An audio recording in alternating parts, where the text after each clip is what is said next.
¿Sabías que uno de los monarcas más poderosos de la historia fue retratado como un demonio cuya sombra oscurece su legado todavía hoy? Felipe II, el rey que gobernó un imperio donde no se ponía el sol, sigue envuelto en una polémica que hiela la sangre. Bienvenidos a esta historia fascinante sobre el hombre tras la corona negra, donde exploraremos las múltiples caras del rey prudente. Antes de adentrarnos en su vida y decisiones, te invito a dejar en los comentarios qué te imaginas cuando escuchas hablar de Felipe II, un tirano cruel o un gobernante incomprendido. Queremos saber tu opinión para seguir construyendo esta historia juntos. Felipe II ascendió al trono en el siglo XVI, en el año 1556. Era un hombre rígido, devoto y extremadamente meticuloso, un verdadero símbolo del contrato entre poder y religión. Su gobierno no solo fue un reinado, sino una epopeya que marcó la política, la guerra y la fe de la época. Sin embargo, tras su figura se tejieron rumores, acusaciones y un sinfín de relatos que lo pintaron como un verdadero rey demonio. Pero ¿cuánta verdad hay en estas leyendas negras? Los enemigos de Felipe, tanto internos como externos, difundieron historias sobre su crueldad, su oscuro control y su supuesta obsesión por aplastar cualquier oposición. Estos relatos no solo buscaban desprestigiarlo, sino destruir la imagen de España como potencia mundial. En este documental desenterramos esas verdades, examinando con ojos críticos y atentos cómo nació esa leyenda y qué quedó como mito. Felipe II enfrentó desafíos titánicos desde el principio: rebeliones, intrigas palaciegas y una Europa dividida entre religiones y ambiciones. Pero fue más allá de ser solo un rey. Representó la lucha de una nación por consolidarse como un imperio global.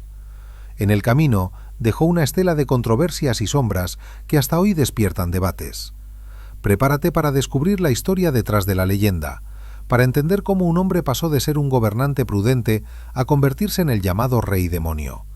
Esta es la verdad que pocos se atreven a contar y que nosotros exploraremos juntos con rigor y pasión. Desde las brumosas tierras de Castilla nació un príncipe destinado a cargar con el peso de un imperio inmenso.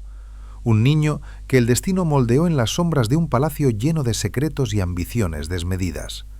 Felipe, hijo del gran Carlos, el emperador que unificó medio mundo bajo su cetro, creció rodeado de tutores estrictos y libros que hablaban de conquistas lejanas, de guerras santas y de un Dios que exigía obediencia absoluta.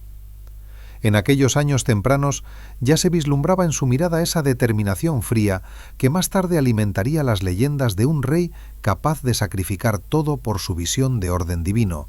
mientras sus enemigos empezaban a susurrar que detrás de esa fachada piadosa se ocultaba un alma implacable.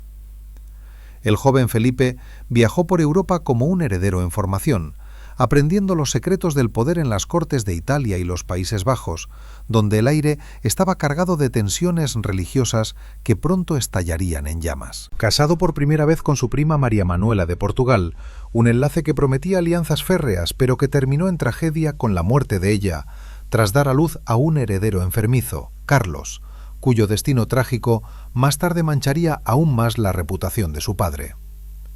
Aquel matrimonio no fue solo un lazo familiar, sino el primer paso en una red de uniones políticas que tejían el tapiz de su reinado, pero que también sembraron semillas de desconfianza entre las naciones rivales, quienes veían en Felipe al artífice de una monarquía que devoraba libertades en nombre de la fe católica. Cuando Carlos V abdicó en 1556, dejando a su hijo el trono de España, junto con vastos territorios en Italia, los Países Bajos y las Indias, Felipe se encontró al mando de un coloso que rugía con el eco de las olas del Atlántico y el clamor de millones de súbditos. No era un rey guerrero como su padre, sino un administrador obsesivo que pasaba horas inclinado sobre mapas y despachos, dictando cada detalle desde su escritorio en la recién construida villa de El Escorial, un monasterio-palacio que se erigía como un símbolo de su devoción y su control absoluto. Allí, entre piedra fría y reliquias sagradas, se gestaban decisiones que enviaban flotas al Nuevo Mundo y ejércitos a fronteras hostiles, pero también se tejían los hilos de una Inquisición que perseguía herejías con mano de hierro, alimentando los primeros rumores de un monarca que prefería el fuego purificador a la misericordia. Sus rivales protestantes, especialmente en Inglaterra y los Países Bajos, no tardaron en pintar un retrato siniestro. un rey que ordenaba torturas en sótanos secretos, que sacrificaba a sus propios familiares por ambición y que veía en cada disidente un demonio encarnado.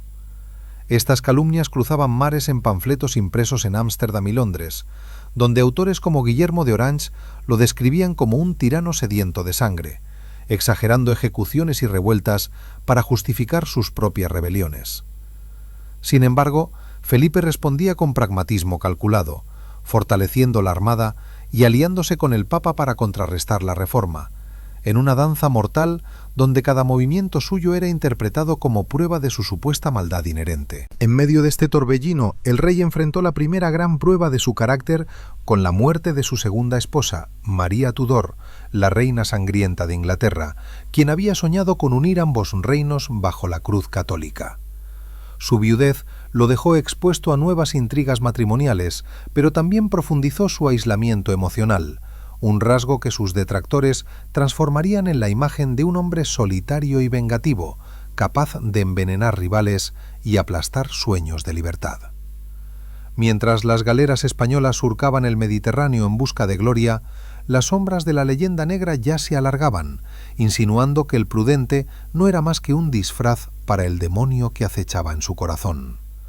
La corte bullía con nobles que murmuraban sobre su rigidez, sobre cómo centralizaba el poder excluyendo a la alta nobleza de las decisiones clave, relegándolos a meros espectadores de su maquinaria burocrática.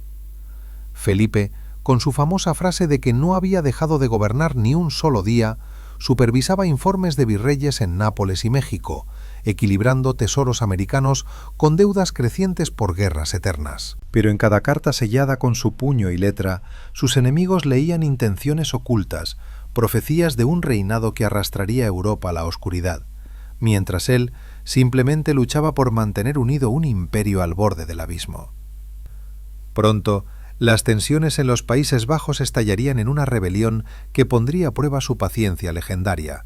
donde iconoclastas destrozaban imágenes sagradas y nobles exigían libertades que él consideraba herejía pura. Felipe envió a su hermanastro Juan de Austria, un bastión de lealtad, pero las noticias de masacres y asedios solo avivaron las llamas propagandísticas que lo tildaban de monstruo. ¿Era este el mismo rey que financiaba catedrales y universidades, o el arquitecto de una tiranía que devoraba almas? A medida que las flotas traían oro de Potosí, las arcas se vaciaban en conflictos interminables y la pluma de Felipe trazaba decretos que unían Portugal al imperio en 1580, un logro colosal que sus críticos rebautizaron como Conquista Rapaz. En las sombras de El Escorial, donde reliquias de santos custodiaban sus aposentos, el rey meditaba sobre profecías y omens, convencido de que Dios lo había elegido para defender la fe verdadera contra el caos protestante. Pero fuera de sus muros, la Europa dividida susurraba que su prudencia era sólo astucia demoníaca, lista para devorar naciones enteras. Este episodio de su vida temprana establece el escenario para las tormentas que vendrían, donde cada victoria militar se convertía en munición para sus calumniadores y cada acto de devoción en prueba de fanatismo. Felipe II no era un simple monarca, era el eje de un mundo en colisión, donde la línea entre héroe y villano se difuminaba en la niebla de la propaganda. La intriga apenas comienza y las capas de su leyenda se deshojarán una a una en los episodios venideros. Las campanas de las catedrales repicaban con furia en los Países Bajos, mientras una tormenta de iconoclasia arrasaba las iglesias en 1566, con fanáticos protestantes destrozando estatuas de vírgenes y crucifijos en un frenesí que parecía invocar el fin de los tiempos católicos. Felipe II, desde la distancia de su escritorio en Madrid, recibía informes alarmantes que describían calles llenas de humo y escombros sagrados, un desafío directo a su autoridad que no podía ignorar sin poner en riesgo el frágil equilibrio de su imperio europeo.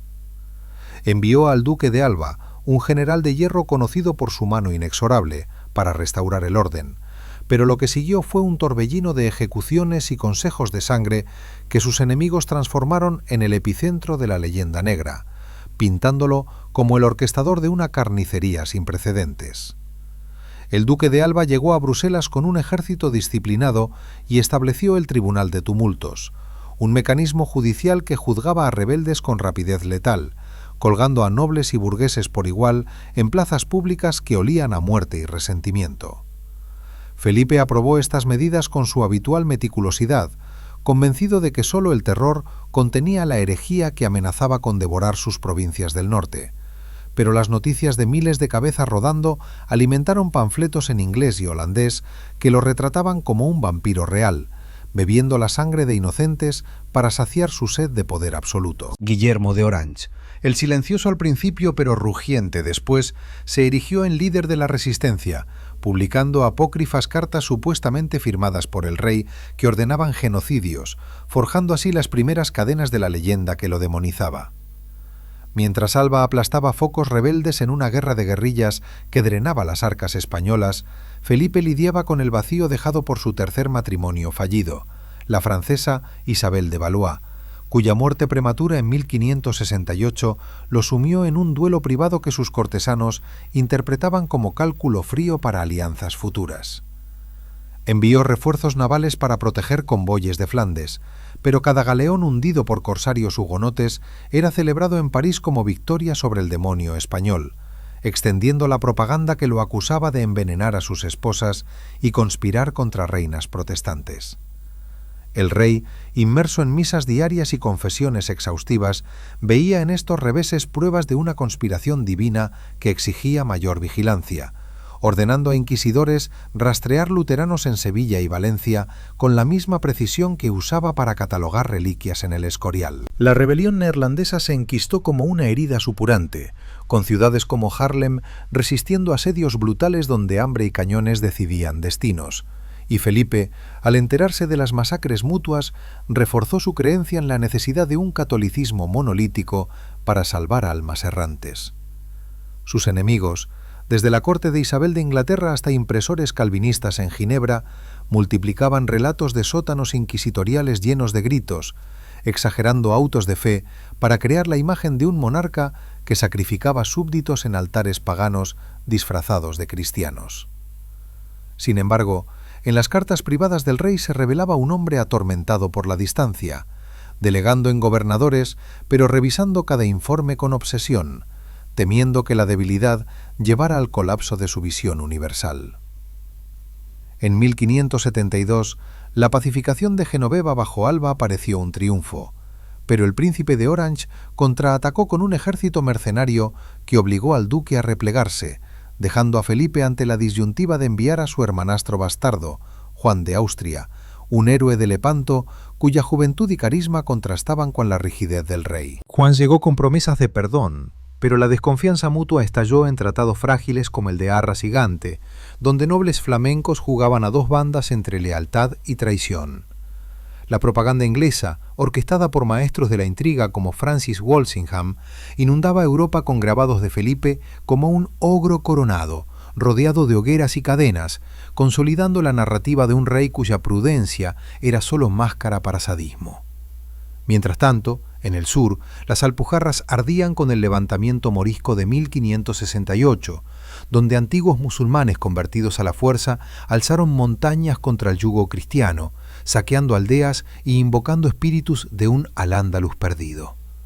Felipe despachó al marqués de Mondéjar y luego a don Juan del Águila, permitiendo represalias feroces que diezmaron valles enteros, y aunque el levantamiento se sofocó en 1571 con deportaciones masivas, sus críticos lo acusaron de genocidio sistemático, alimentando la leyenda de un monarca que expulsaba razas enteras para purificar su sangre imperial. El rey justificaba estas acciones como defensa de la fe única, pero en las sombras de la propaganda se convertían en pruebas de su supuesta herencia demoníaca, un rey que odiaba la diversidad tanto como amaba el oro americano.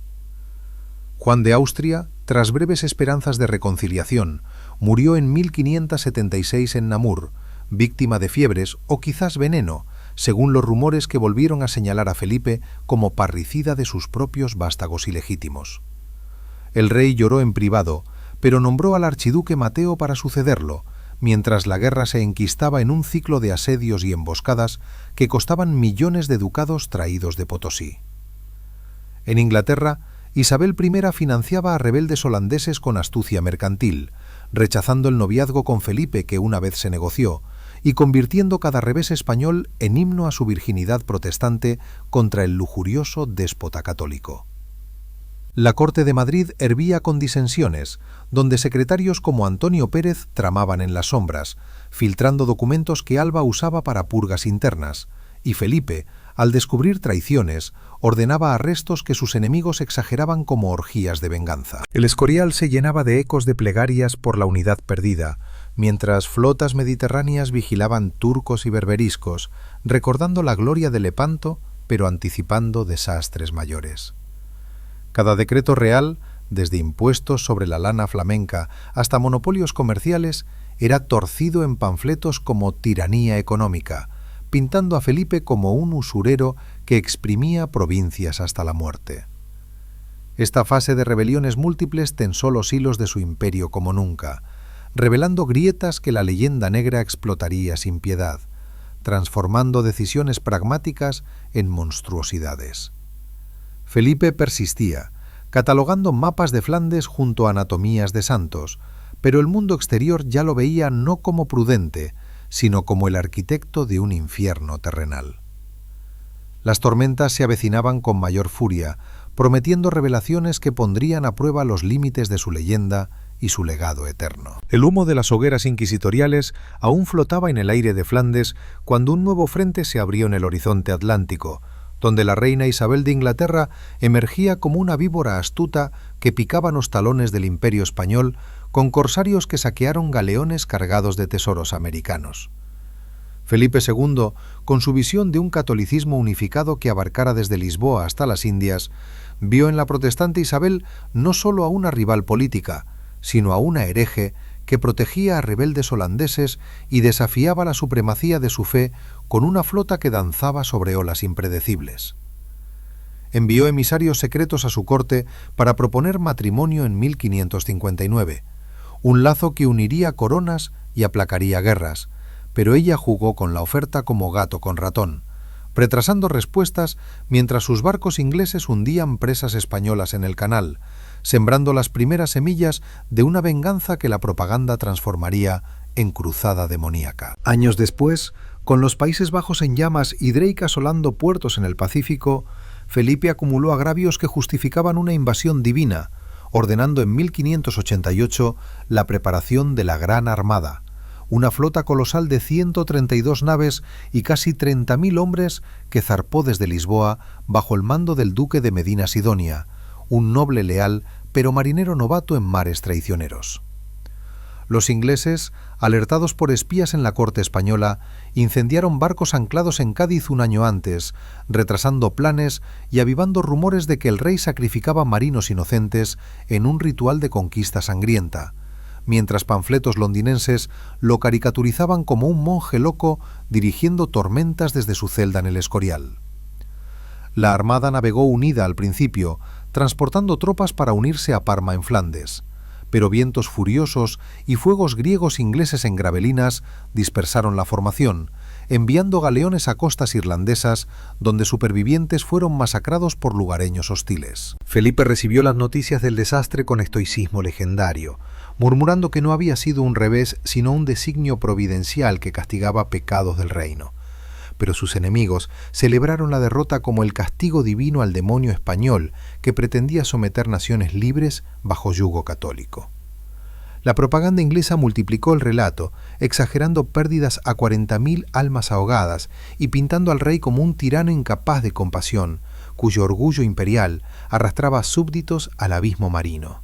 mientras en realidad España reconstruyó su armada en meses y contraatacó con raids en las Azores que ahuyentaron flotas inglesas. Isabel, coronada como defensora de la fe protestante, financiaba a hugonotes franceses y neerlandeses con oro robado a España, tejiendo una red que convertía cada galeón hundido en himno contra el prudente, convertido en ogro por plumas venenosas. Paralelamente, en la península, la muerte de Sebastián de Portugal en 1578 en África abrió un vacío sucesorio que Felipe reclamó con astucia diplomática, enviando al gran duque de Alba a invadir con ejércitos que aplastaron al prior de Crato en Alcántara y las Azores, unificando Iberia bajo su corona en 1580, como Felipe I de Portugal sin disparar apenas un tiro.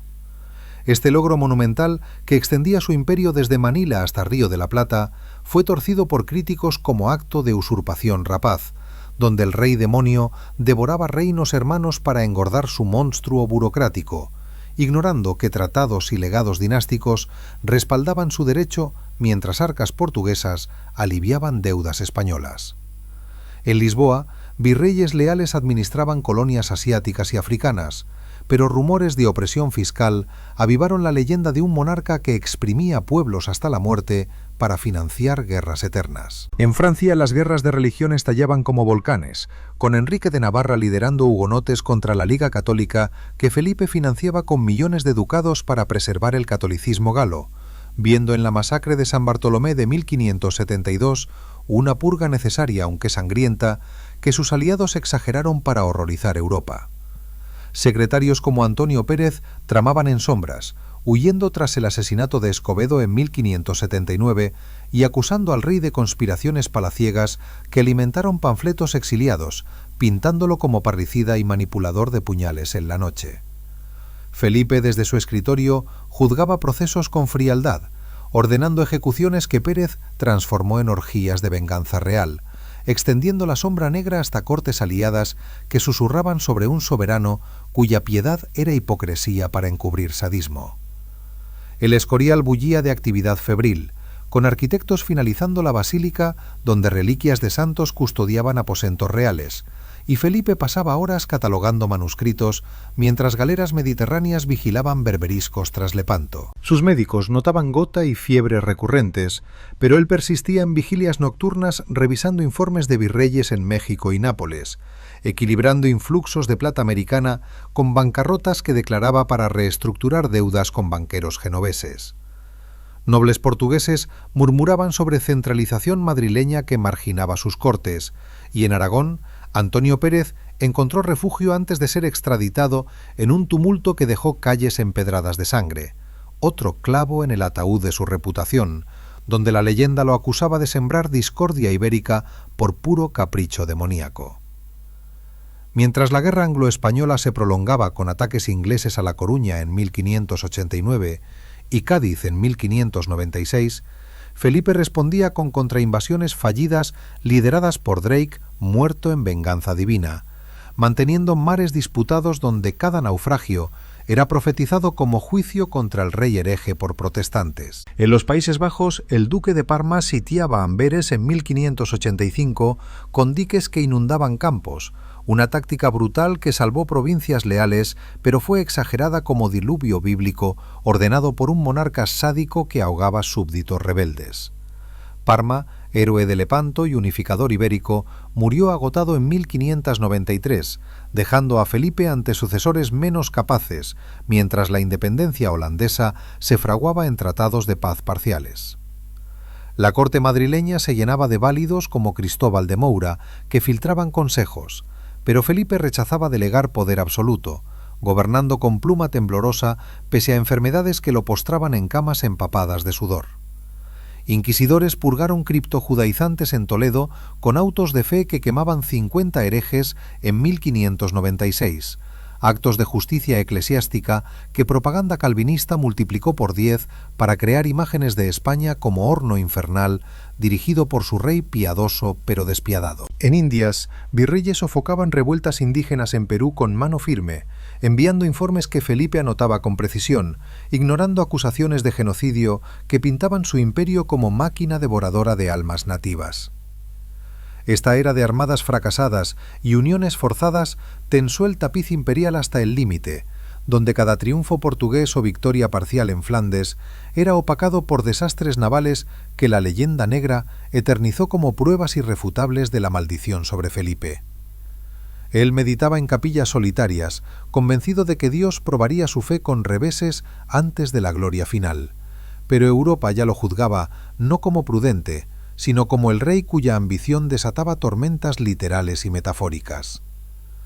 Las sombras se espesaban hacia su ocaso, prometiendo revelaciones que desentrañarían el mito del demonio en sus últimos alientos. Los últimos años de Felipe II estuvieron marcados por una mezcla inconfundible de poder absoluto, desgaste personal y tensiones crecientes que comenzaban a desgarrar el vasto imperio que había heredado. El rey, que desde su juventud había vivido para gobernar con mano firme y ojos vigilantes, se encontraba envejecido y enfermo, pero su voluntad seguía siendo inquebrantable. Desde su retiro en el Escorial, aquel monasterio-palacio que simbolizaba no solo su fervor religioso, sino también su dominio absoluto, Felipe controlaba cada rincón de sus reinos, sin ceder ni un ápice de autoridad al cada vez más reducido círculo de válidos y consejeros. Su obsesión por la pureza de la fe católica y la unidad territorial seguía guiando sus acciones con una mezcla de fanatismo y pragmatismo que lo hacía un enigma para sus contemporáneos y un icono oscuro para sus enemigos. La situación política no daba tregua.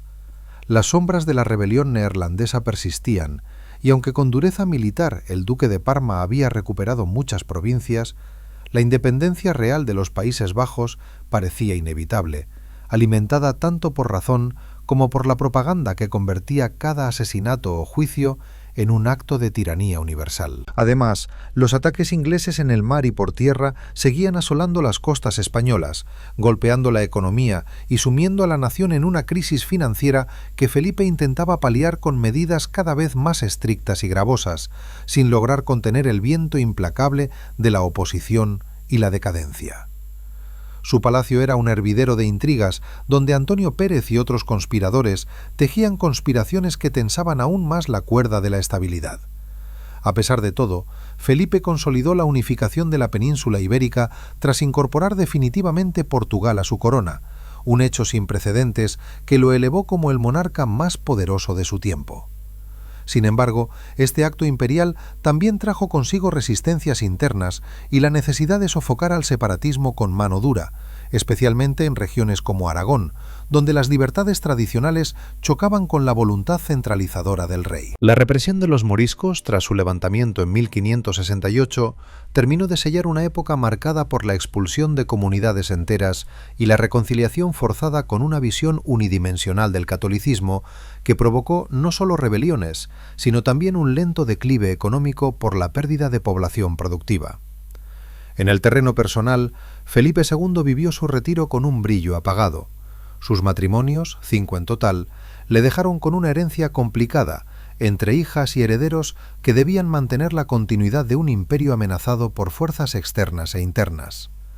La muerte de su cuarto y quinto esposa, junto a problemas de salud como la gota y recurrentes fiebres, lo confinaban frecuentemente a sus aposentos, donde repasaban minuciosamente cada informe de sus virreyes dispersos por América, Italia y Asia, demostrando una energía mental que desmentía su fragilidad corporal.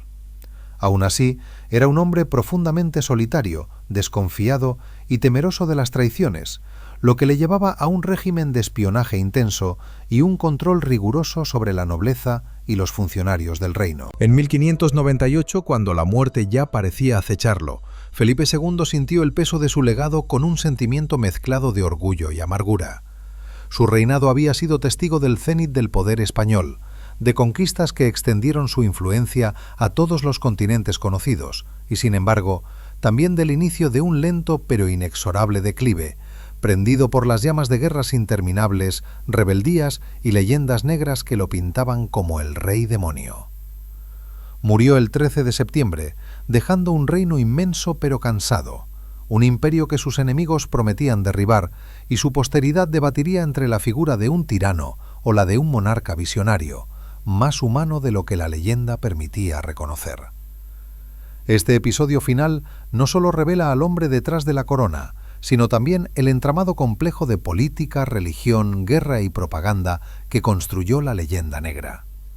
Felipe II, entre luces y sombras, entre devoción y crueldad, cerró un ciclo histórico que todavía hoy nos invita a reexaminar la historia con ojos críticos, más allá de los mitos y las calumnias que durante siglos ensombrecieron su nombre. El reinado de Felipe II dejó profundas huellas en la historia de España y Europa, marcando una era de contraste intenso entre esplendor imperial y creciente decadencia. Internamente, su gobierno se caracterizó por el establecimiento de un poder absoluto y centralizado que redujo drásticamente la influencia de la alta nobleza en las decisiones políticas, manteniendo un control férreo sobre los órganos de gobierno y el Parlamento, conocidos como las Cortes. A la vez, la Inquisición se convirtió en un instrumento esencial de su régimen, utilizado para erradicar cualquier oposición religiosa o política, incluso llegando a realizar ejecuciones masivas en autos de fe, donde se empleaban métodos crueles y despiadados para extirpar la herejía.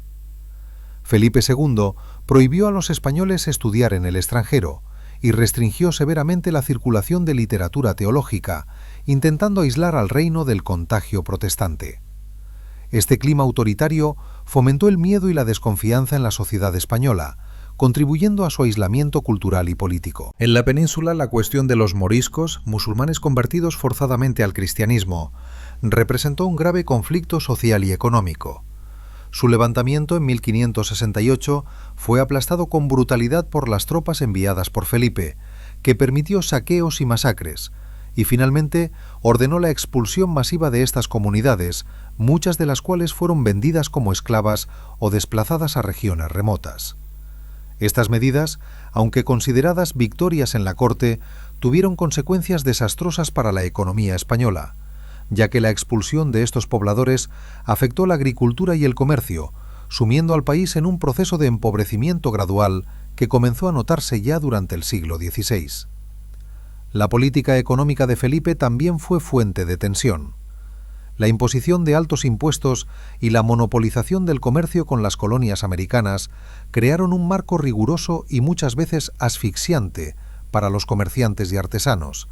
especialmente en regiones como los Países Bajos, donde prohibió el comercio con el Nuevo Mundo y aumentó drásticamente los impuestos sobre productos clave como la lana. Estas decisiones, combinadas con la guerra constante contra rebeldes y potencias extranjeras, llevaron al cierre de talleres y al desempleo masivo, contribuyendo al estallido de rebeliones y exilios.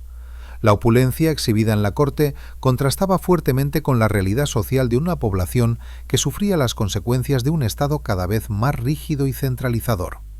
En el ámbito exterior, la anexión de Portugal en 1580 supuso un logro estratégico que extendió notablemente el alcance territorial de la corona española, unificando la península ibérica y heredar las posesiones portuguesas en Asia, África y América. Sin embargo, esta unión no estuvo exenta de resistencias internas ni problemas administrativos que afectaron la estabilidad a largo plazo. Las constantes guerras con Inglaterra y las rebeliones en los Países Bajos agotaron los recursos españoles y erosionaron la capacidad militar y económica del imperio.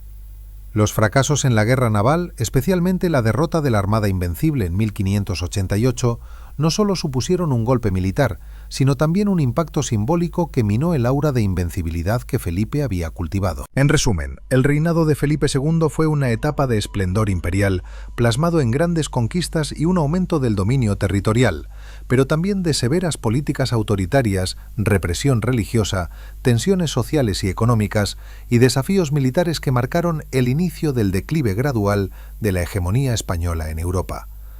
La consolidación del absolutismo, el uso de la Inquisición como herramienta de control y las guerras constantes dejaron un legado complejo, donde la leyenda negra encontró un terreno fértil para construir su mito, reflejando tanto las sombras como la luz del último gran monarca medieval de Europa.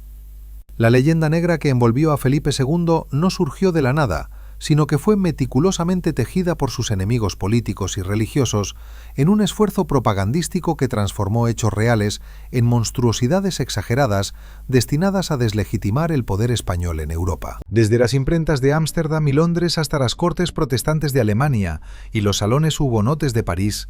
panfletos y libelos inundaban el continente con relatos sensacionalistas que pintaban al rey como un tirano sanguinario obsesionado con torturas y hogueras, exagerando ejecuciones inquisitoriales hasta convertirlas en genocidios masivos y atribuyéndole crímenes como el envenenamiento de sus esposas o el asesinato de sus propios hijos para encubrir ambiciones ocultas.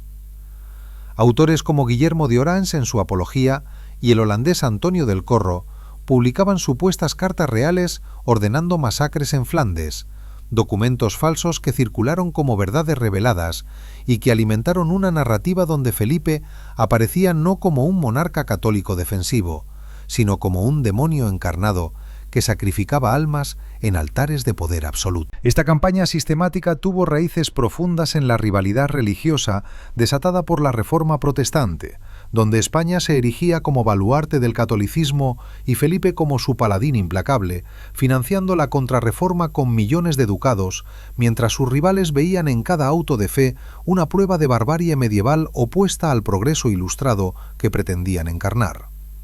En Inglaterra, bajo Isabel I, maestros de la intriga como William Cecil y Francis Walsingham orquestaban grabados macabros donde el rey aparecía con cuernos y tridente, dirigiendo inquisidores con máscaras de verdugos, acompañados de textos que multiplicaban por 10 las víctimas de Alba en los Países Bajos y acusaban a Felipe de conspirar contra la reina virgen para imponer un yugo papista que devoraría libertades anglosajonas.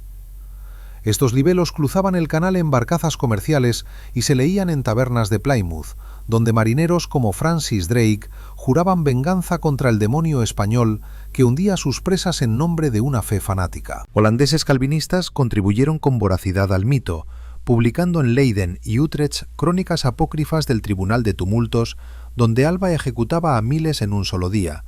cifras infladas que ignoraban ejecuciones judiciales por rebelión armada y las masacres mutuas durante la iconoclasia, transformando una guerra civil sangrienta en un holocausto orquestado por un rey sádico que disfrutaba leyendo listas de ahorcados desde su celda en el Escorial. Las guerras de propaganda se extendieron a Francia, donde hugonotes exiliados tras San Bartolomé escribían panfletos acusando a Felipe de instigar masacres católicas para unir reinos bajo su cetro demoníaco, aunque en realidad su apoyo a la Liga era diplomacia calculada para contrarrestar la amenaza protestante en un vecino poderoso. Incluso en Italia, aliados nominales como Venecia susurraban sobre la rigidez española que ahogaba el Renacimiento con cruces inquisitoriales, sembrando dudas en una opinión pública europea ávida de chismes regios. El origen intelectual de esta leyenda se remonta a figuras como el holandés Justo Lipsio, quien inicialmente condenó la tiranía española, pero luego matizó sus excesos, aunque sus primeras obras sirvieron de combustible para detractores que citaban selectivamente para reforzar la imagen de un Felipe monstruoso. En el Nuevo Mundo, misioneros jesuitas y franciscanos enviaban informes de conversiones pacíficas que contrastaban con relatos de conquistadores crueles exagerados por ingleses para justificar sus propias incursiones piratas en el Caribe, pintando todo el imperio como una máquina de exterminio dirigida por un soberano que prefería el oro manchado de sangre indígena a la salvación de almas. La unificación con Portugal en 1580 fue rebautizada como acto de rapacidad imperial, donde Felipe devoraba reinos hermanos, ignorando derechos dinásticos y el apoyo de la nobleza lusitana, convirtiendo un triunfo en prueba de avaricia insaciable. Autores protestantes como el inglés John Foxe, en sus Actas y Monumentos, compilaban martirologios donde españoles aparecían como dragones bíblicos persiguiendo fieles, extendiendo la leyenda a Alemania, donde luteranos veían en la Armada Invencible de 1588 no una flota, sino una armada del Anticristo, enviada por Felipe para sumir Europa en tinieblas papales.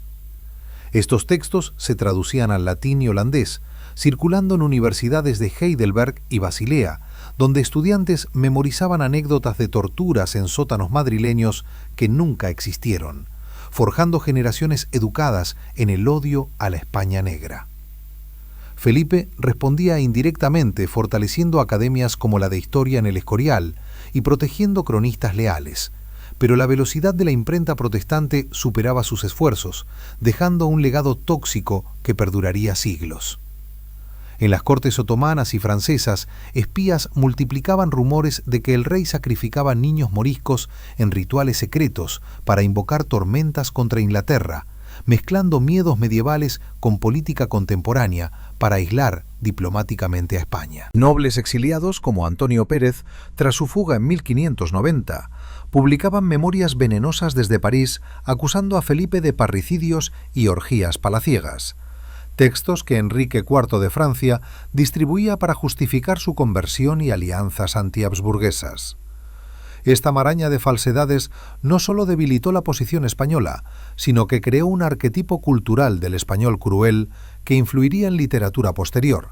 desde Shakespeare retratando conspiraciones españolas hasta Voltaire ridiculizando la Inquisición como farsa demoníaca. La leyenda negra explotó vulnerabilidades reales como las bancarrotas fiscales de Felipe, interpretadas no como consecuencia de guerras defensivas, sino como usura real que exprimía colonias hasta la muerte, con plata de Potosí fundida en cruces para hogueras imaginarias. En los Países Bajos independientes, tras 1584, escuelas enseñaban la apología de Orange como evangelio histórico, perpetuando el mito de un rey que ordenó genocidios para aplastar libertades calvinistas. Felipe, en sus últimos días, meditaba sobre profecías apocalípticas convencido de su misión divina, pero la Europa protestante ya lo había condenado en tribunales de opinión pública, donde la verdad histórica se ahogaba en tinta negra. Esta maquinaria propagandística no distinguía entre hechos y ficción, convirtiendo la derrota de la Armada en milagro divino contra el demonio español y las revueltas moriscas en pruebas de intolerancia racial. Un legado que oscurecería el esplendor cultural de la España áurea con siglo de oro, ignorado por sus calumniadores. La intriga de cómo nació este mito demoníaco revela no solo la astucia de los enemigos de Felipe, sino la fragilidad de la reputación regia en una era de imprentas y exilios, preparando el terreno para desmontar capa por capa sus supuestas monstruosidades en episodios venideros, donde la verdad histórica emergerá de las sombras. Mientras la propaganda protestante tejía su red de calumnias alrededor de Felipe II, la Inquisición española emergía como el blanco perfecto para exageraciones que la convertían en un monstruo de hogueras eternas y torturas infernales, aunque en realidad funcionaba como tribunal eclesiástico con procedimientos legales que incluían apelaciones y confesiones voluntarias mucho más frecuentes que ejecuciones públicas. Fundada en 1478 por los reyes católicos para unificar la fe en un reino recién conquistado, bajo Felipe alcanzó su apogeo como herramienta de control estatal que perseguía no solo herejías luteranas, sino también bigamias, blasfemias y prácticas judías cripto entre conversos, con inquisidores locales supervisados desde Madrid para evitar abusos locales, pero alimentando rumores de sótanos llenos de grilletes donde víctimas imaginarias gritaban noches enteras. Los autos de fe, ceremonias solemnes en plazas soleadas, donde penitentes vestían sanbenitos amarillos y algunos herejes recalcitrantes ardían en garrote vil antes de la llama, se exageraban en panfletos holandeses como bacanales de sadismo real, donde el rey presidía personalmente quemando miles, cuando cifras reales hablaban de unas 3.000 ejecuciones en 40 años por todo el imperio, menos del 1% de los procesados que optaban por abjurar y pagar multas. Felipe utilizaba este organismo con precisión quirúrgica para purgar disidencias que amenazaban la unidad confesional de su vasto dominio, enviando a México y Perú inquisidores que castigaban idolatrías indígenas mezcladas con catolicismo sincrético. Pero sus enemigos ingleses multiplicaban relatos de autos de fe americanos como sacrificios aztecas revividos bajo corona española,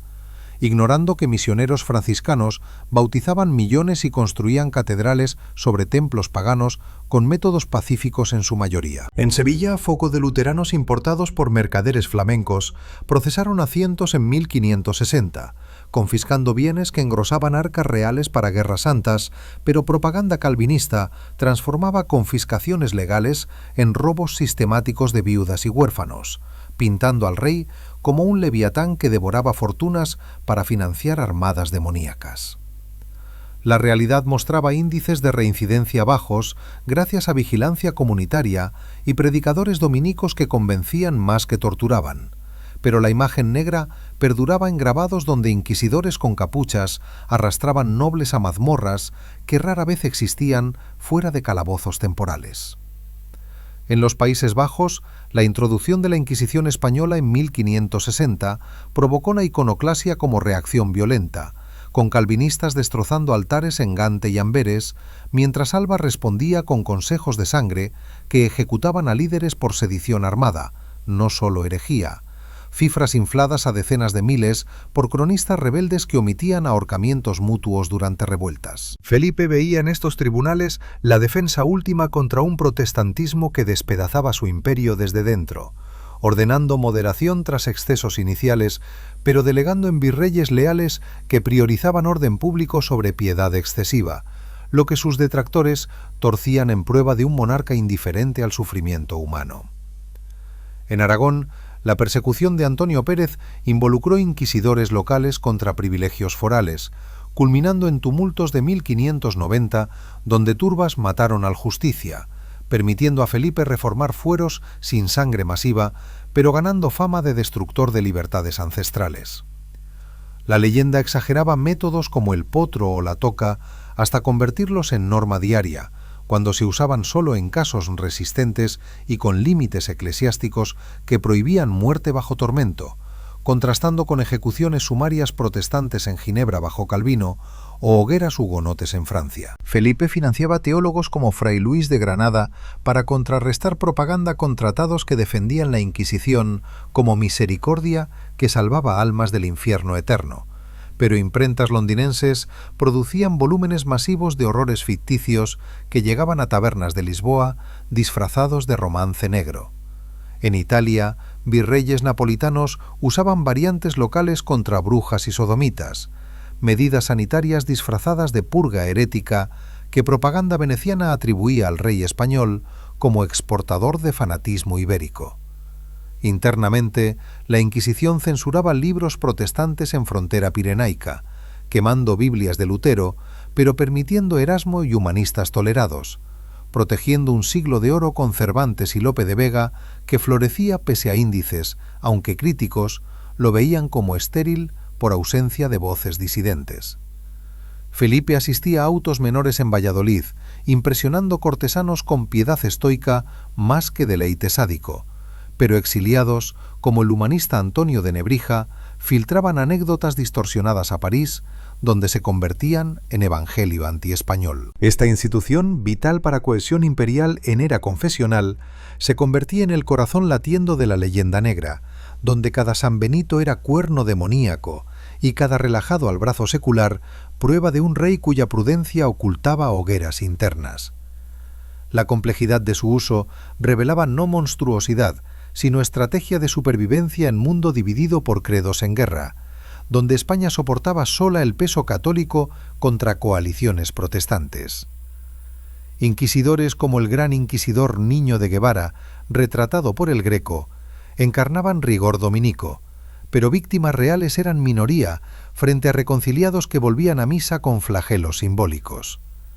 La propaganda ignoraba apelaciones al Papa y indultos reales, enfocándose en espectáculos para horrorizar opinión ilustrada emergente que veía en Felipe rezago gótico opuesto a razón renacentista.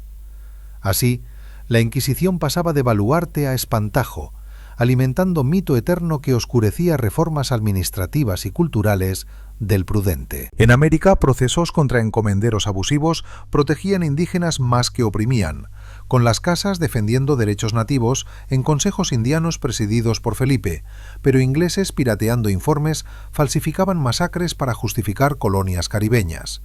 Esta distorsión sistemática convertía justicia confesional en tiranía universal, preparando terreno para desmitificar en próximos episodios cómo la realidad matizada desafía al demonio fabricado por plumas rivales.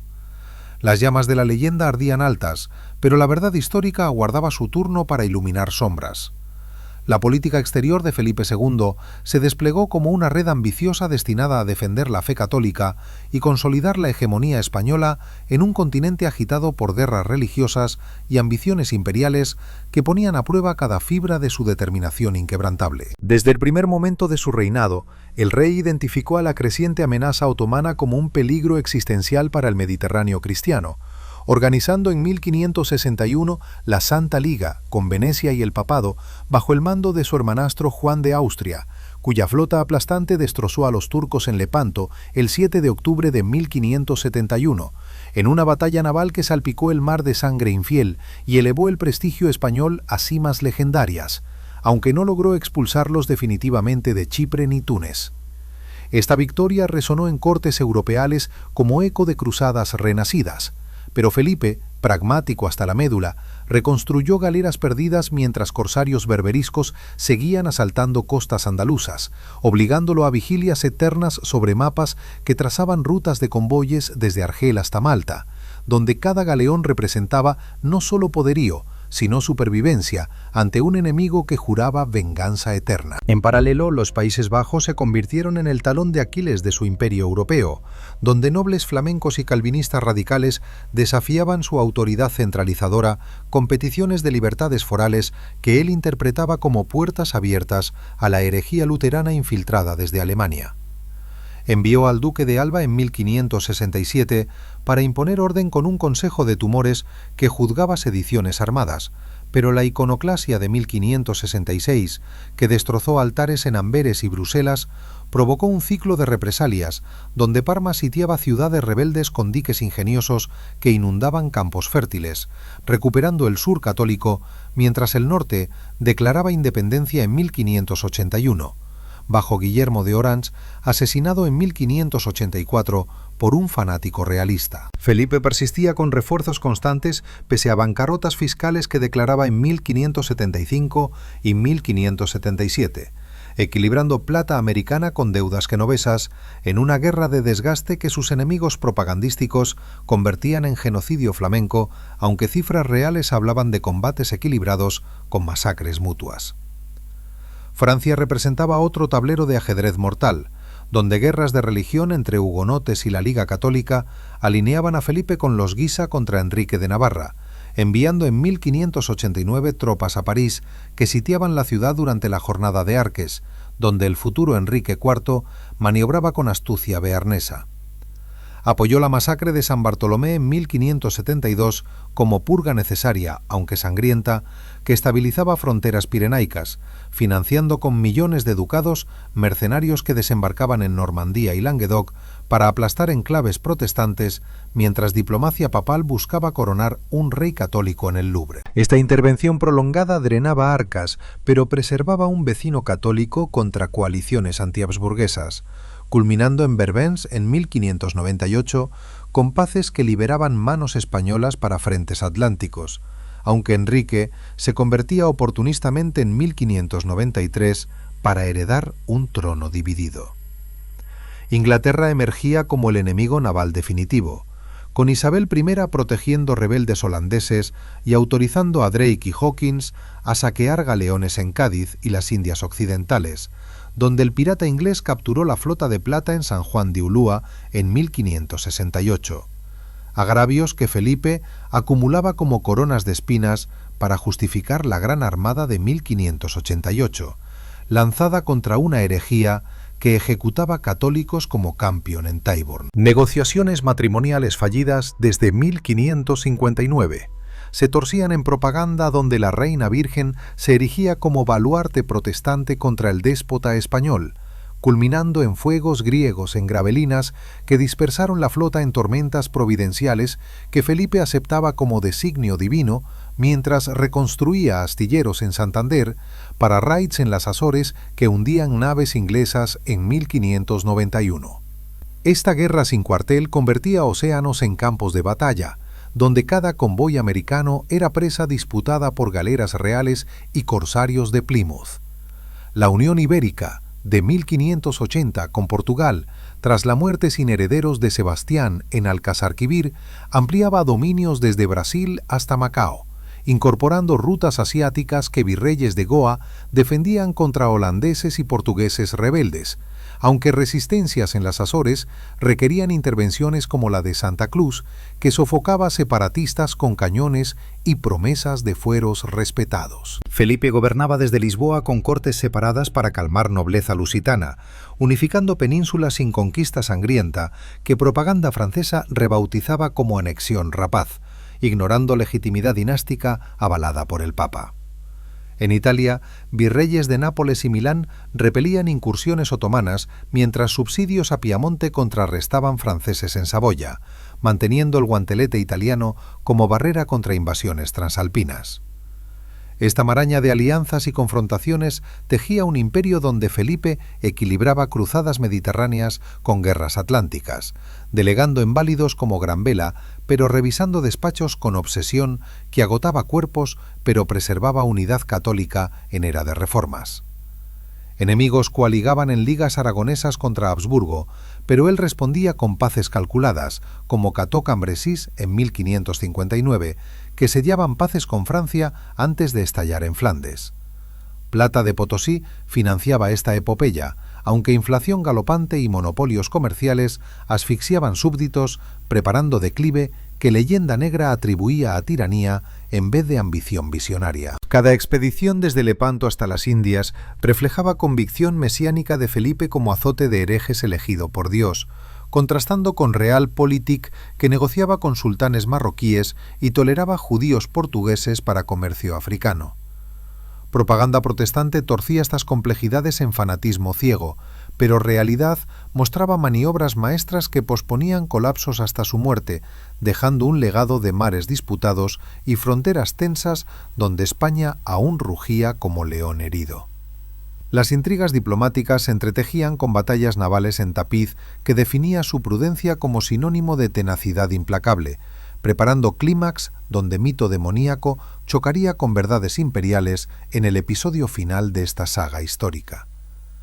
En los umbrales de la muerte, Felipe II se enfrentaba a un imperio tambaleante pero aún imponente, donde las sombras de enfermedades crónicas y reveses militares se entretejían con un legado de conquistas que desafiaban el tiempo y la propaganda que lo demonizaba sin piedad. Desde las profundidades de El Escorial, aquel coloso de granito erigido como faro de su devoción inquebrantable, el rey pasaba noches enteras inclinado sobre pilas de informes que llegaban de virreyes exhaustos en México y Nápoles, dictando respuestas con mano temblorosa marcada por la gota que lo postraba en camas empapadas de sudor frío, mientras cortesanos susurraban sobre un soberano cuyo cuerpo flaqueaba, pero cuya mente seguía tejiendo hilos de control absoluto sobre continentes enteros.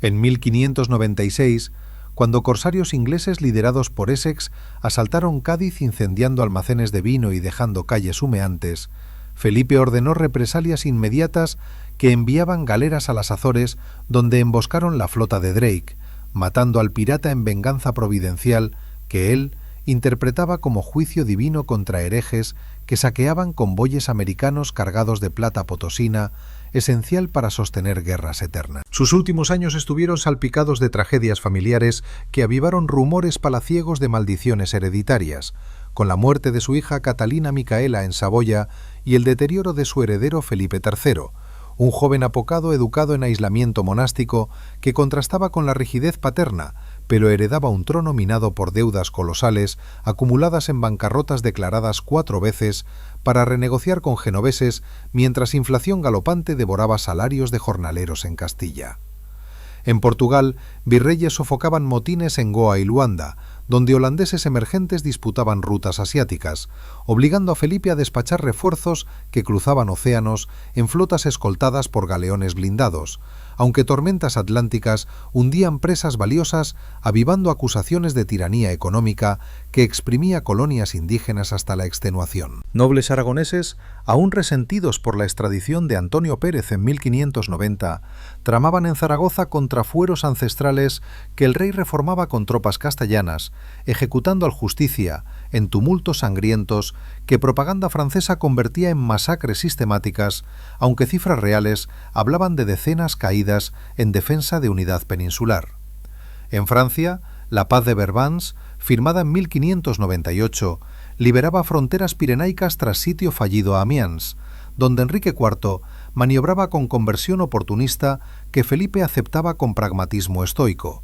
reconociendo en el Bearnés un católico nominal que preservaba equilibrio continental contra otomanos renovados en Hungría.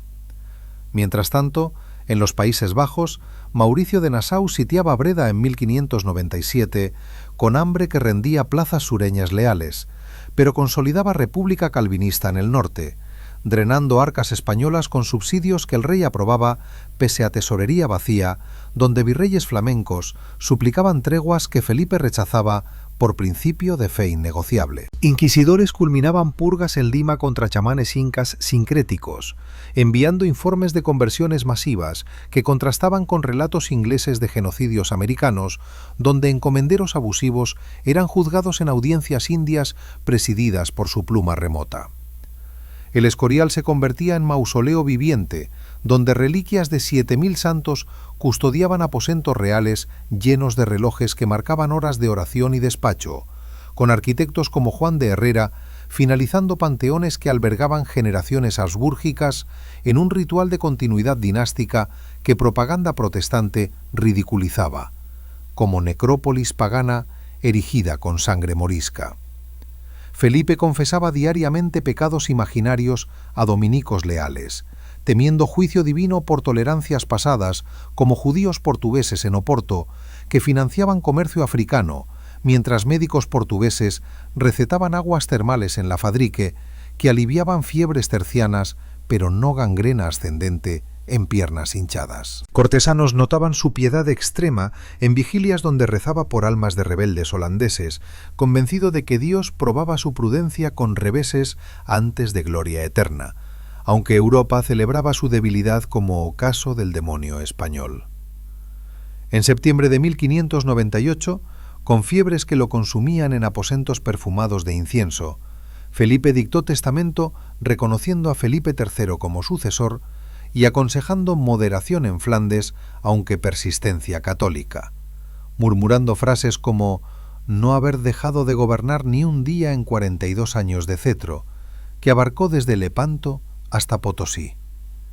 Murió el 13 de septiembre entre cirios y salmos, con cuerpo embalsamado en Panteón, donde reliquias lo custodiaban eternamente, mientras su imperio rugía con ecos de grandeza que Leyenda Negra intentaba apagar, aunque Siglo de Oro literario, con Quevedo naciente, desafiaba mitos con plumas doradas. Nobles juraban lealtad al nuevo rey en misas fúnebres que llenaban Madrid de duelo oficial, aunque tabernas susurraban sobre fin de era tiránica exagerada por panfletos londinenses que celebraban su partida como exorcismo europeo. Su muerte no extinguió controversias, sino que las inmortalizó, con cronistas reales como Cabrera de Córdoba defendiendo su memoria contra libelos que multiplicaban hogueras inquisitoriales por 100, mientras historiadores venecianos matizaban propaganda con tratados diplomáticos que revelaban astucia filipina en paces calculadas. Felipe II pasó a posteridad como eje de mundo bipolar, donde catolicismo chocaba con reformas, dejando un legado de mapas expandidos desde Manila hasta México, aunque grietas económicas presagiaban declives que sus enemigos atribuían a sadismo en vez de guerras defensivas inevitables. En tumbas del Escorial yace no demonio, sino monarca humano, forjado en deber absoluto, cuya sombra invita a generaciones a deshojar capas de mito para hallar verdad en archivos amarillentos y mares que aún llevan su eco. Esta saga concluye desentrañando al prudente tras Corona Negra, demostrando cómo propaganda tejió demonio de decisiones pragmáticas en era de credos en llamas, invitando a reflexión profunda sobre héroes y villanos forjados por plumas rivales en tapiz histórico eterno. La muerte de Felipe II no apagó las llamas de la controversia, sino que las avivó en un imperio exhausto pero aún colosal, que pasaba a manos de su hijo Felipe III, un joven de 20 años educado en la sombra monástica de El Escorial, donde aprendió devoción más que destreza política, delegando desde el primer día el peso del cetro en válidos como el duque de Lerma, cuyo ascenso transformaba la corte madrileña en un nido de favoritismos que prolongaban sombras paternas, mientras propaganda protestante celebraba el fin del demonio con brindis en Ámsterdam.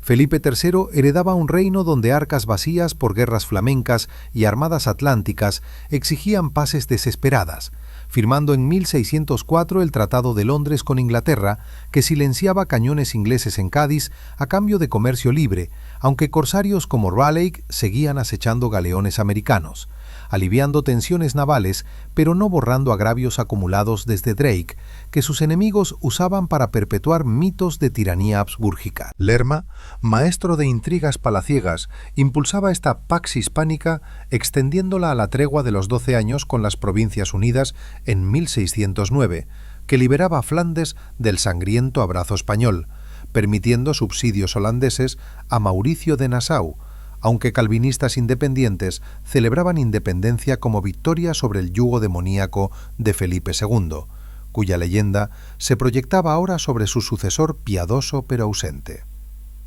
Internamente, el reinado de Felipe III se distinguía por la expulsión masiva de moriscos decretada en 1609, una medida radical impulsada por Lerma y el cardenal Sandoval, que veía en antiguos musulmanes convertidos una quinta columna turca infiltrada en Valencia y Aragón, donde revueltas pasadas, como las Alpujarras, aún resonaban en valles despoblados. Más de 300.000 moriscos abandonaron hogares rumbo a Berbería o muerte en caminos polvorientos, dejando campos yermos que hundían agricultura castellana en hambrunas crónicas, mientras tejedores valencianos emigraban en masa avivando acusaciones de genocidio económico que propaganda francesa y holandesa multiplicaba por 10 para pintar a los Habsburgo como exterminadores raciales, aunque el rey justificaba la purga como defensa de fe pura heredada de su padre. Nobles compraban tierras abandonadas a precios irrisorios, enriqueciendo facciones cortesanas, pero empobreciendo reino entero donde inflación por plata americana galopaba sin contrapeso productivo, culminando en pestes bubónicas de 1600 que diezmaban ciudades como Sevilla, perdiendo half población en calles hediondas a cadáveres. La corte se mudó a Valladolid en 1601 por capricho de Lerma, que soñaba con renovación urbana, aunque corrupción rampante, con secretarios como Rodrigo Calderón, acumulando fortunas en villas suntuarias, contrastaba con mendigos que pululaban plazas nevadas. Regresando a Madrid en 1606, amid motines por impuestos que el valido esquivaba con indultos selectivos. Felipe III, devoto hasta la mística, compartía patronazgo con Santa Teresa, elevándola junto a Santiago en patronos duales de España, gesto piadoso que apaciguaba jesuitas pero irritaba santiaguistas tradicionales. Mientras Lerma se coronaba cardenal en 1605, acumulando prebendas eclesiásticas que olían a simonía para puristas cortesanos. Matrimonio con Margarita de Austria en 1599 producía herederos como el futuro Felipe IV, juramentado príncipe en 1608, aunque muerte prematura de la reina en 1611 avivaba rumores de brujería palaciega, que Calderón pagaría con garrote vil en 1624. Bajo Felipe IV, ansioso por limpiar legado paterno. En política exterior, paces iniciales daban respiro, pero Guerra de los 30 años estallaba en 1618 con España apoyando a Fernando II contra Federico del Palatinado en Bohemia, donde Spínola reconquistaba Valtelina asegurando rutas flamencas, aunque holandeses renovaban hostilidades en 1621, rompiendo tregua con reyes en Brasil que amenazaban Imperio Lusitano. Matrimonios dobles con Francia en 1613 unían infantes españoles a Borbones, sellando alianzas contra turcos en Hungría, donde arcabuceros imperiales aplastaban otomanos en presagios de Viena futura, aunque Lerma priorizaba chanchullos italianos sobre frentes remotos. En Italia, virreyes napolitanos repelían venecianos en Friuli, mientras Saboya maniobraba contra franceses en Saboya, manteniendo guantelete alpino que protegía Milán de invasiones galas, aunque tensiones con Paulo V por impuestos eclesiásticos tensaban lazos papales. Económicamente, bancarrotas heredadas se multiplicaban, con Lerma declarando quiebras en 1610 para renegociar deuda genovesas, aunque monopolio sobre lana y seda asfixiaban industria catalana, provocando revueltas en Zaragoza que guardias reales sofocaban con saña discreta. Inquisición continuaba purgas contra luteranos en Bilbao y judaizantes en Toledo, con autos de fe anuales que quemaban 2 docenas recalcitrantes, aunque mayoría abjuraba multas lucrativas para arcas eclesiásticas, alimentando libelos holandeses que exageraban hogueras como rutina diaria bajo válidos corruptos. Siglo de Oro florecía con Lope de Vega, estrenando comedias en corrales madrileños, y Velázquez pintando infantes en lienzos que inmortalizaban opulencia cortesana, aunque hambrunas rurales contrastaban con banquetes palaciegos, donde Lerma regalaba ducados a parientes. Hacia 1621, intrigas culminaban con hijo de Lerma, duque de Uceda, conspirando contra padre para heredar valimiento, aunque Felipe III persistía en cacerías y procesiones donde rezaba por almas purgadas de moriscos, muriendo el 31 de marzo en Madrid amid fiebres que médicos achacaban a excesos cinegéticos. Su legado marcaba transición de absolutismo felipino a validismo debilitante, donde paces temporales enmascaraban declives estructurales que Leyenda Negra atribuía a herencia demoníaca de Felipe II, prolongada en piadoso pero inepto sucesor. Nobles juraban lealtad a Felipe IV en misas, donde ecos de El Escorial recordaban prudente abuelo, cuya sombra guiaba un imperio tambaleante hacia tormentas de catalanes y portugueses que estallarían en 1640.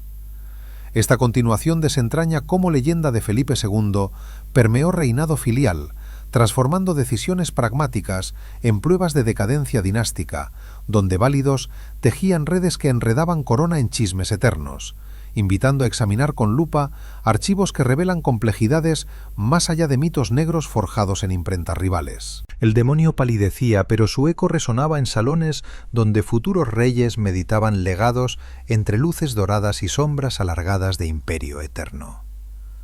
El ocaso del imperio español en el siglo XVII se desplegó como un drama inexorable, donde las grietas abiertas bajo Felipe II se convirtieron en abismos bajo sus sucesores, culminando en la Guerra de Sucesión que pulverizó mitos de invencibilidad y redibujó mapas europeos con tinta borbónica. Tras Felipe III, su hijo Felipe IV delegó en el conde-duque de Olivares un programa de unionismo que soñaba con integrar Castilla, Cataluña y Portugal en un estado centralizado, pero revueltas catalanas de 1640 estallaron en Barcelona con zaragocíes exigiendo fueros ancestrales, mientras portugueses proclamaban independencia en 1640, que duraría siglos, sofocadas con sangre, pero dejando corona exhausta donde arcas vacías.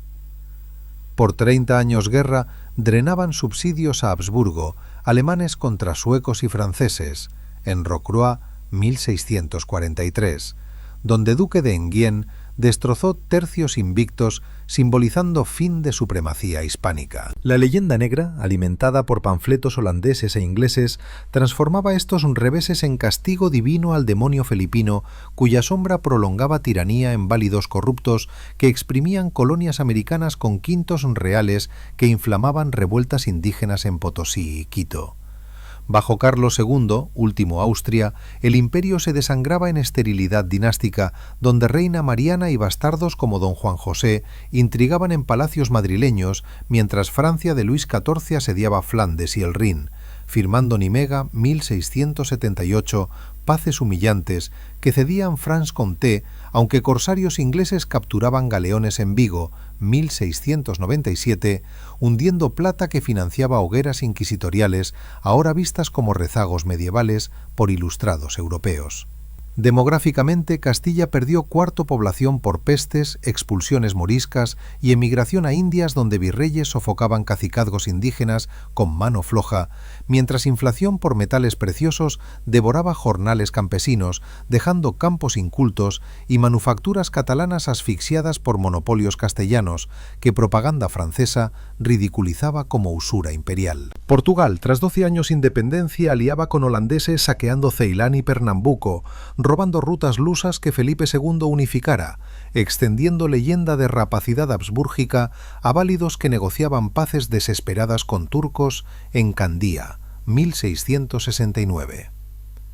La Guerra de Sucesión Española estalló en 1701 tras muerte sin hijos de Carlos II, que legaba todo a Felipe Anjou, nieto de Sol Rey, provocando coalición anglo-holandesa austríaca que desembarcaba en Gibraltar 1704, clave mediterráneo, mientras catalanes proclamaban archiduque Carlos VI rey en Barcelona, resistiendo hasta 1714 asedio final, donde Felipe V sofocaba separatismos con decretos Nueva Planta, aboliendo fueros aragoneses y valencianos, unificando España bajo Borbones centralistas, aunque perdiendo italianas posesiones y Países Bajos que Austria reclamaba en Utrecht, 1713.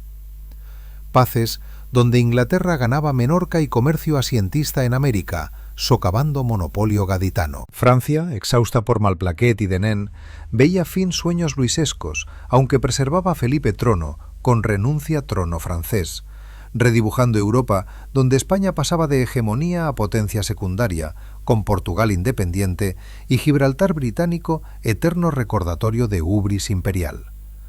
Económicamente, siglo XVII vio colapso, donde plata americana, 1.580 toneladas anuales, provocaba revolución precios multiplicando pan por 6, mientras agricultura estancada por mayorazgos nobiliarios y expulsiones dejaba Madrid con 80.000 almas hambrientas en motines por impuestos que Olivares esquivaba con millones ducados.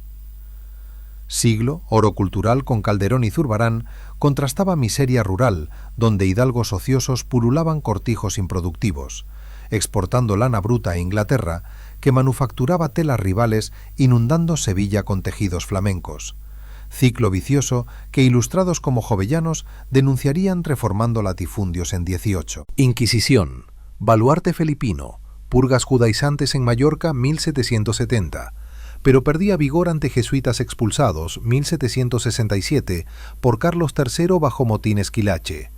que Madrid rugía contra neapolitano ministro, simbolizando rechazo, extranjeros en corona agotada. La leyenda negra culminaba, victoria, propaganda, donde Felipe II, demonizado como arquitecto de cadencia, perpetuaba imagen España intolerante, atrasada, frente progreso, protestante, holandés, inglés, que construían imperios comerciales mientras Habsburgo sangraban cruzadas obsoletas.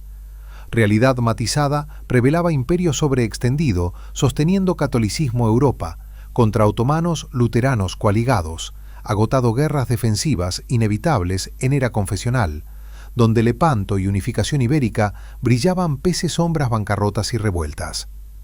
Felipe IV firmaba Westfalia, 1648, reconociendo independencia holandesa, silenciando cañones flamencos, aunque Portugal escapaba, abrazo ibérico definitivo. Esta saga concluye desmontando un mito demoníaco capa a capa, revelando Felipe II no tirano, sino prudente, forjado deber absoluto que elevó España cenit mundial, pagando precio, guerras eternas y propaganda venenosa que eclipsó siglo oro eterno.